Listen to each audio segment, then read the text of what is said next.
Pemirsa intens investigasi, geger persidangan panas yang melibatkan dua pengacara, Rasman Arif Nasution dan Hotman Paris Hutapea.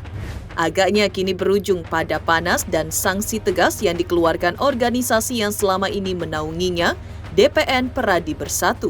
Ya, dikenal sebagai sosok lantang, kini Rasman agaknya mulai keok karena terancam kehilangan haknya sebagai advokat setelah berita acara sumpah atau basnya diduga dibekukan oleh Pengadilan Tinggi Ambon.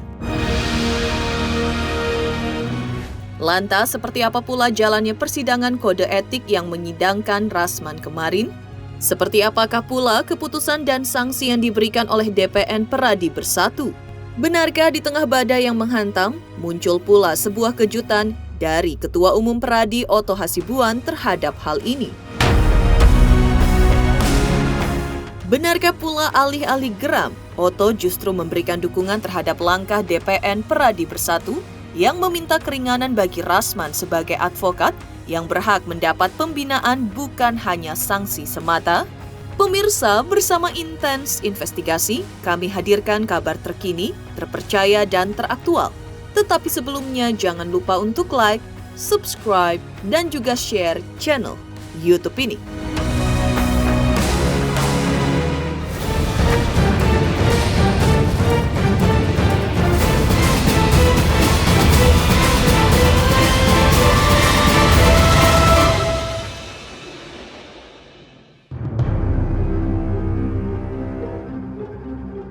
Ya, seperti diketahui sebelumnya, Pengadilan Negeri Jakarta Utara saat itu menjadi saksi drama hukum yang membara yang mempertemukan dua sosok pengacara Hotman Paris Hutapea dan Rasman Arif Nasution. Memanas karena bukan hanya sekedar adu argumentasi, melainkan juga pertunjukan panas yang mengguncang dunia hukum tanah air. Hari itu di mana hari yang seharusnya menjadi panggung keadilan berubah menjadi medan tempur penuh ketegangan.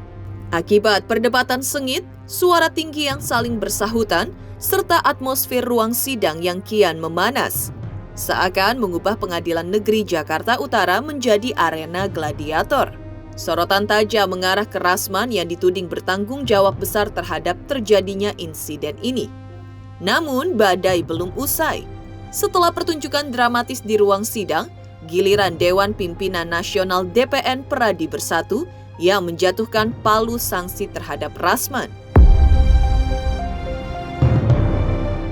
Dalam konferensi pers yang digelar setelah dilaksanakannya sidang kode etik kemarin, DPN Peradi Bersatu akhirnya menyatakan bahwa Rasman Arif Nasution telah melanggar kode etik dan wajib menerima hukuman organisasi. Tak tanggung-tanggung, dijatuhi dua sanksi sekaligus, yaitu teguran keras secara lisan dan tertulis, serta berkewajiban untuk menyampaikan permintaan maaf secara terbuka kepada pihak-pihak yang dirugikan olehnya.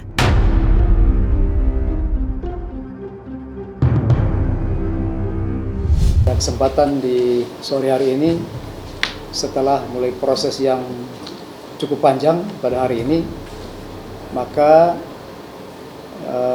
Saudara Rasman Nasution sebagai anggota dari Peradi Bersatu setelah mulai proses persidangan Dewan Majelis Kehormatan Peradi Bersatu, maka kami mengambil keputusan sebagai berikut. Pertama, menjatuhkan hukuman terhadap Saudara Dr.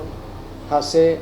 Lecuman Sarjana Hukum, yaitu teguran secara lisan karena tidak mampu mengendalikan situasi sebagai penasihat hukum sehingga mengakibatkan kegaduhan di dalam persidangan.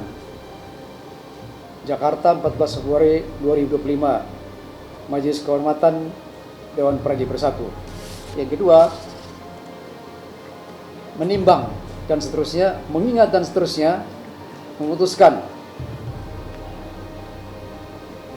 serta menjatuhkan hukuman terhadap Dr. Rasman Arif Nasution Sarjana Hukum. Pertama, teguran keras secara lisan dan tertulis terhadap Rasman Arif Nasution. Yang kedua, menyampaikan permintaan maaf secara tertulis kepada pengadilan, Mahkamah Agung, serta penegak hukum lainnya dan masyarakat Indonesia. Jakarta, 14 Februari, Majelis Dewan Kehormatan DPN Pradi Bersatu. Rekan-rekan, jadi selain tadi sanksi yang dibacakan oleh Pak Ketua Pradi Bersatu, kita juga akan melakukan pembinaan terhadap Saudara Rasman Nasution, Sarjana Hukum, dan Saudara Lekumanan, Sarjana Hukum, agar menghormati aparat penegak hukum lainnya, jaksa, hakim, dan advokat lawan sebagai insan yang mulia atau officium nobile, yang mana kita lakukan untuk mendukung tegaknya keadilan dan supremasi hukum di negara kita.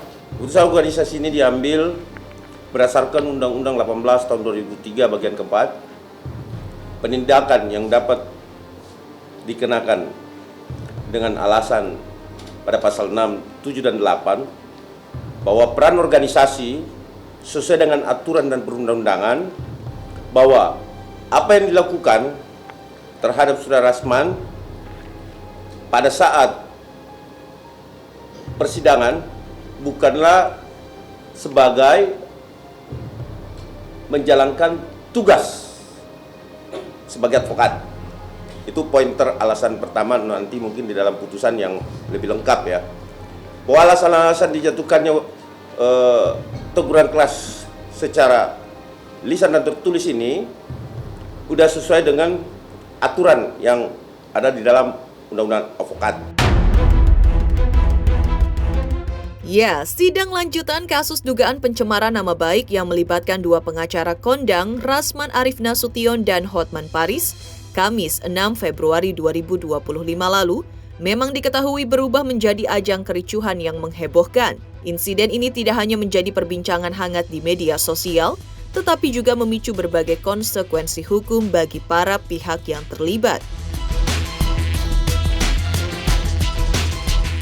Menanggapi kericuhan ini, Dewan Pimpinan Nasional DPN Pradi Bersatu mengadakan sidang etik dan memutuskan untuk memberikan sanksi kepada Rasman Arif Nasution. Selain sanksi tersebut, DPN Pradi Bersatu juga mengupayakan keringanan terkait status berita acara Sumpah Bas milik Rasman yang kabarnya telah dibekukan oleh Pengadilan Tinggi Ambon. Bas merupakan dokumen penting yang menandakan pengangkatan seorang advokat dan menjadi syarat utama untuk dapat berpraktik secara sah di Indonesia. Tanpa Bas yang sah, seorang pengacara tidak memiliki legalitas untuk menjalankan profesinya. Dalam pernyataannya, DPN Pradi Bersatu menyebut tengah mempersiapkan surat resmi kepada Pengadilan Tinggi Ambon dan Mahkamah Agung untuk memohon keringanan atau pencabutan pembekuan Bas milik Rasman. Hal ini dianggap penting mengingat sanksi teguran keras telah dijatuhkan dan menjadi tanggung jawab DPN Pradi Bersatu untuk membina serta mendidik anggotanya yang bermasalah. DPN Pradi Bersatu juga menegaskan komitmennya untuk menjaga ketertiban dalam persidangan selanjutnya dan mereka berencana menurunkan tim pengawas khusus pada sidang berikutnya yang dijadwalkan pada tanggal 20 Februari 2025. Tim ini akan memantau jalannya persidangan dan memastikan tidak terjadi lagi kericuhan. Dan jika insiden serupa terulang, DPN Pradi Bersatu tidak akan segan-segan merekomendasikan pemecatan permanen terhadap anggota yang terlibat. Setelah kami diskusi setelah melalui persidangan tadi, kami mengambil sikap bahwa kami akan bersurat secara resmi meminta permohonan kepada pihak Pengadilan Tinggi Ambon dan Mahkamah Agung agar kami mohon supaya diberikan keringanan atau diskualifikasi yang ada atau pembekuan yang ada itu bisa ditarik atau direvisi kembali oleh Pengadilan Tinggi Ambon maupun Mahkamah Agung. Hal ini penting karena mengingat bahwa sidang hari ini kita sudah jatuhkan terhadap Saudara Dr. Ran dengan teguran yang keras. Oleh karena itu menjadi tanggung jawab dari atau kewenangan dari DPN Pradi Bersatu untuk membina, mendidik anggota kami yang bermasalah. Oleh karena itu kesempatan ini kami akan bersurat secara resmi kepada Ketua Pengadilan Tinggi Ambon dan juga Mahkamah Agung Republik Indonesia agar diberikan kesempatan untuk pembekuannya dicabut atau direvisi. Namun pun demikian, tetap kami menghargai hak-hak daripada para advokat dan anggota Pradi Bersatu dalam rangka pembelaan. Seperti tadi pun dilakukan sidang etik, ada pembelaan dengan dasar-dasar yang kuat serta pertimbangan-pertimbangan yang nanti mungkin akan dipublikasi setelah putusan tersusun, ini baru rilas ya. Nah, jadi kami ingatkan sekali lagi bagi anggota kami atau pengurus yang kami perintahkan untuk mengawal persidangan tanggal 20 untuk menghindari chaos, maka kami menempatkan 2 orang mengutus pengurus untuk memantau jalannya persidangan. Dan kami sampaikan pada Dr. Ran untuk segera melakukan upaya-upaya yang persuasif dalam persidangan, bukan selaku advokat tetapi selaku terdakwa, untuk mendengarkan apa arahan dari penasihat hukum. Kalaupun tidak dilakukan, maka kami tidak segan-segan untuk menarik anggota kami dan dukungan kami terhadap Dr. Ran. Itu dari Sekretariat Jenderal. Nanti rilisnya teman-teman bisa kami akan bagikan ketika putusan sudah selesai kami ketik. Sementara itu, Perhimpunan Advokat Indonesia Pradi yang awalnya didirikan sebagai satu-satunya organisasi advokat di Indonesia sesuai dengan amanat Undang-Undang Nomor 18 Tahun 2003 tentang advokat, yang sekarang diketuai oleh Oto Hasibuan menyatakan menyayangkan langkah DPN Pradi Bersatu yang meminta keringanan kepada Mahkamah Agung dan Pengadilan Tinggi Ambon terkait pembekuan Bas Rasman Arief Nasution.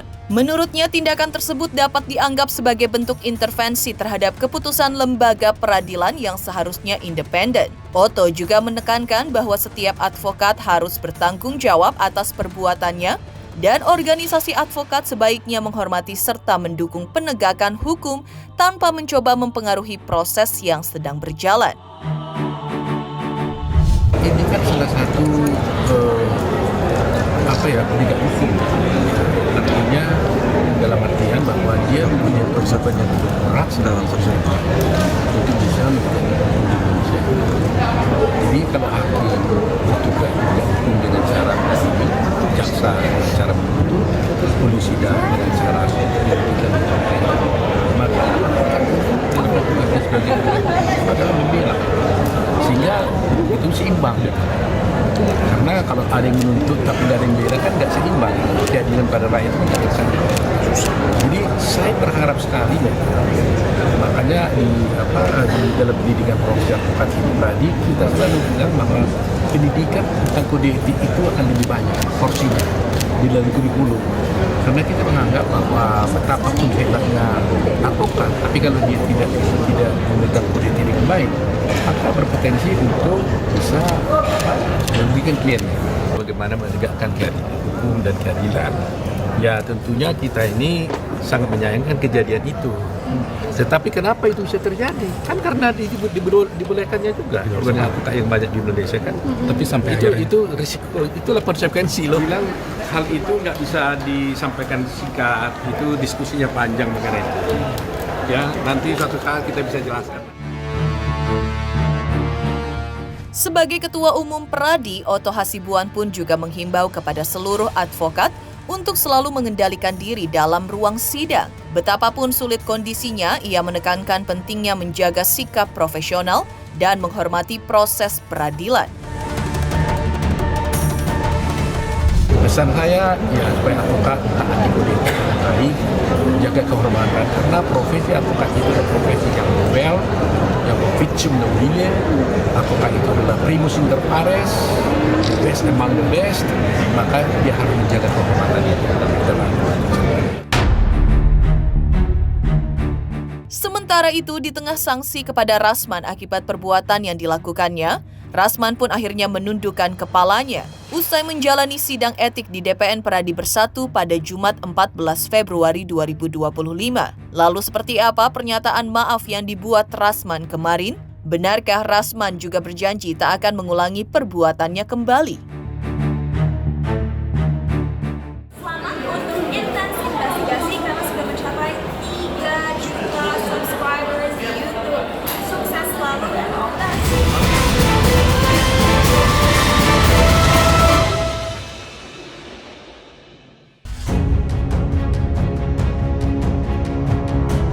Setelah drama panjang yang mengguncang dunia hukum tanah air, akhirnya Rasman Arif Nasution menundukkan kepala usai menjalani sidang etik di DPN Peradi Bersatu pada Jumat 14 Februari 2025.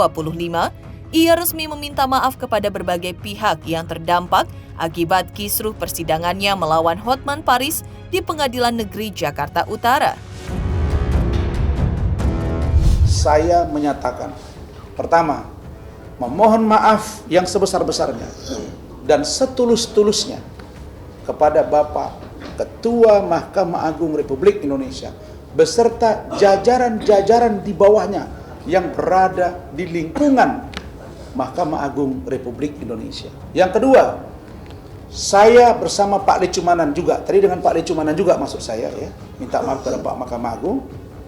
Yang kedua, saya Rasman Arif Nasution dan Bapak Lecumanan SHMH, Doktor, juga meminta maaf yang sebesar-besarnya dan setulus-tulusnya kepada Bapak Ketua Pengadilan Tinggi DKI Jakarta beserta jajaran-jajaran di bawahnya. Yang ketiga, saya Rasman Arif Nasution bersama Bapak Lecumanan SHMH, Doktor, juga meminta maaf kepada Bapak Ketua Pengadilan Negeri Jakarta Utara dan jajarannya, Dr. Ibrahim Palino SHMH, dan khususnya kepada Ibu Ketua Majelis Hakim, Ibu Sofia Tambunan, dan 2 anggota Majelis Hakim beserta panitra dan jajaran-jajaran yang ada di Pengadilan Negeri Jakarta Utara. Dan insya Allah seluruhnya akan kami taati, termasuk proses persidangan yang akan berlangsung pada tanggal 20 Februari 2025 mendatang. Saya akan sampaikan sikap ini kepada seluruh anggota tim malam ini, tim hukum, untuk taat. Kalaupun ada yang datang mendampingi, untuk taat. Dan kalau ada yang membuat kerusuhan, saya minta supaya ditindak secara hukum. Inilah sikap kami bersama dengan Pak Lecu, dan sekali lagi saya memohon maaf. Dan karena itu, terlepas dari proses yang sedang berlangsung saat ini, kami akan taati. Setali 3 uang dengan permintaan maafnya, Rasman Arif Nasution dalam kesempatan yang sama juga buka suara mengenai status praktik advokatnya di tengah kabar pembekuan berita acara sumpah oleh Pengadilan Tinggi Ambon.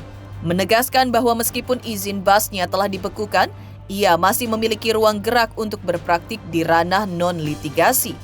Rasman juga menjelaskan bahwa dirinya tetap bisa mendampingi klien di kepolisian, kejaksaan, serta berbagai kasus yang tidak melibatkan persidangan langsung. Namun terkait kemampuannya untuk beracara di pengadilan, ia menyatakan bahwa hal tersebut masih dalam tahap pertimbangan. Selain itu, ia juga menyoroti dugaan adanya cacat prosedural dalam pembekuan BAS miliknya.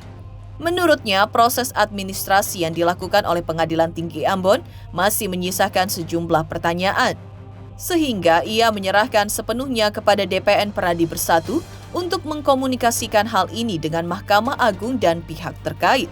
Rasman dalam hal ini juga mengajukan permohonan khusus kepada Komisi Yudisial Republik Indonesia. Ia berharap agar Komisi Yudisial benar-benar mengawasi jalannya sidang yang akan datang demi memastikan transparansi dan keadilan dalam proses hukum yang sedang dihadapinya. Dan adapun mengenai banyak WA ke saya, mengenai berita acara sumpah dan lain sebagainya, dengan argumentasi yang saya sudah jelaskan di mana yang menurut kami ada ya cacat prosedural misalnya, cacat administrasi, itu kami serahkan sepenuhnya kepada DPN Pradi Bersatu untuk mengkomunikasikannya dengan pihak Mahkamah Agung, Pengadilan Tinggi Ambon, dan lain-lain. Yang terakhir, saya ingin sampaikan kepada teman-teman semua bahwa saya bukan tidak boleh beracara. Saya bisa melakukan pendampingan di kepolisian, di kejaksaan, dan lain-lain. Termasuk apa yang disebut dengan lingkungan non-litigasi. Tetapi dalam hal persidangan itu masih dalam pertimbangan. Insya Allah kami akan datang, saya bersama dengan Pak Lecu akan datang. Ya, hari Senin pagi akan datang ke Mahkamah Agung menyampaikan permohonan maaf dalam bentuk surat tertulis kepada Ketua Mahkamah Agung Republik Indonesia. Dan yang kedua akan datang ke Pengadilan Tinggi DKI Jakarta untuk juga menyampaikan surat tertulis permohonan maaf. Yang ketiga ke Pengadilan Negeri Jakarta Utara untuk juga menyampaikan permohonan maaf. Kemudian kami berharap, karena saya lihat dari preskon dan statement dari Komisi Yudisial Republik Indonesia, kami berharap supaya lebih kondusif, supaya lebih transparan persidangan ini, kami berharap agar Komisi Yudisial Republik Indonesia menurunkan tim, karena mereka juga mengatakan akan memantau. Kami berharap agar persidangan ini dipantau supaya transparan dalam proses perjalanannya. Kini dengan status advokatnya yang masih menggantung dan persidangan yang semakin mendekat, pertanyaan besarnya adalah, akankah Rasman berhasil mendapatkan kembali haknya sebagai advokat penuh? Ataukah ini justru awal dari akhir perjalanan hukumnya? Sementara itu, di tengah kehebohan hal ini, Farhad Abbas juga membuat pertanyaan yang menghebohkan terkait permintaan maaf Rasman. Lantas, apa kata Farhad Abbas? Selamat untuk intens investigasi 3 juta subscriber, luar biasa sekali 3 juta. Ya pokoknya semakin sukses lah dan bisa menghadirkan sesuatu yang memang baik untuk diperlihatkan.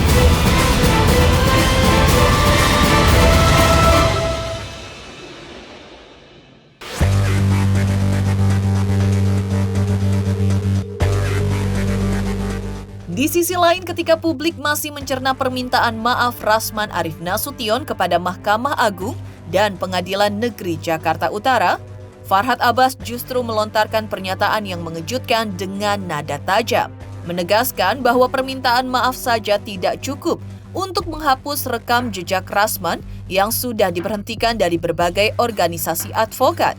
Berkaca dari Rasman yang sebelumnya juga dipecat dari Kongres Advokat Indonesia, dan kini juga berita acara sumpahnya telah dibekukan oleh Pengadilan Tinggi Ambon, membuatnya menjadikan legitimasi Rasman sebagai advokat dipertanyakan. Dan Farhad juga menilai bahwa statusnya saat ini sudah tidak layak untuk bersidang. Tak berhenti di situ, Farhad juga melontarkan kritik keras terhadap organisasi advokat Pradi Bersatu yang hingga saat ini seolah masih memberikan perlindungan kepada Rasman. Menurutnya, Pradi Bersatu adalah organisasi yang justru menjadi tempat berkumpulnya advokat-advokat bermasalah, sehingga sebaiknya dibubarkan saja. Rasman ini kan sekarang udah mantan pengacara. Dia sudah dibekukan, sudah dipecat Kongres Advokat Indonesia, cuman kabur ke DPN Pradi ya. Nah, kalau perlu organisasi advokat ini yang dibubarkan karena menampung orang yang bermasalah gitu. Kok berani dia menampung gitu? Waktu itu bukan tidak ada jalan, orang nggak kepikir kalau antar pribadi ribut atau antar organisasi, tapi ini Rasman ini menyerempet, menghina, mempermalukan Mahkamah Agung, dan dia tidak menghargai persidangan. Nah, oleh karena itu kita minta